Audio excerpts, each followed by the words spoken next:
ప్రియమైన సహోదరి సహోదరులారా, మీకు శుభవార్త. 2025వ సంవత్సరంలో మొత్తం 365 అంశాలను మీతో పంచుకోబోతున్నాము. జనవరి 1వ తేదీ నుండి ప్రతిరోజు ఒక అంశము మరియు దానికి సంబంధించిన వాక్యమును పంచుకుంటాము.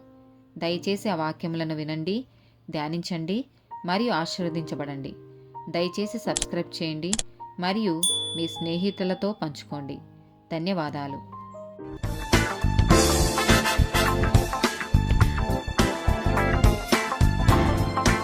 103rd టాపిక్ గర్వము. సామెతల గ్రంథము 3వ అధ్యాయము 5 నుండి 7 వచనాలు. నీ స్వబుద్ధిని ఆధారం చేసుకొనక నీ పూర్ణ హృదయముతో యెహోవాయందు నమ్మకముంచుము. నీ ప్రవర్తన అంతటియందు ఆయన అధికారమునకు ఒప్పుకొనుము. అప్పుడు ఆయన నీ త్రోవలను సరళం చేయును. నేను జ్ఞానిని కదా అని నీవనుకొనవద్దు. యెహోవాయందు భయభక్తులు కలిగి చెడుతనము విడిచిపెట్టుము.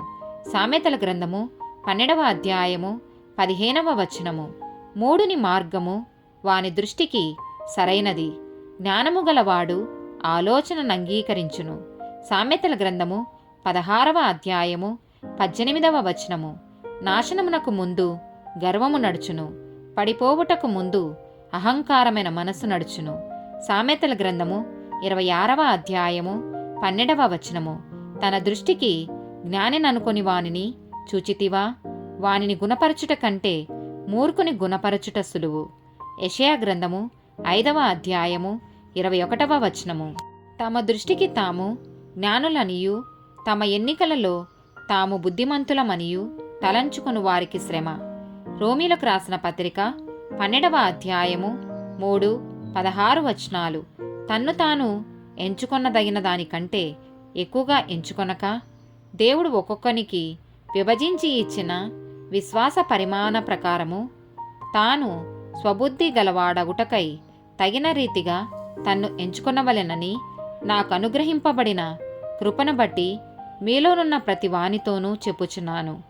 ఏడ్చువారితో ఏడువుడి, ఒకనితోనొకడు మనసు కలిసియుండుడి. హెచ్చువాటియందు మనసుంచక తగ్గువాటియందు ఆసక్తులయుండుడి. మీకు మీరే బుద్ధిమంతులమని అనుకొనవద్దు. గలతీలకు రాసిన పత్రిక 6వ అధ్యాయము 3వ వచనము. ఎవడైనను వట్టివాడయుండి తాను ఎన్నికైన వాడనని ఎంచుకొనిన ఎడల తన్ను తానే మోసపరుచుకొనును. ఆమెన్.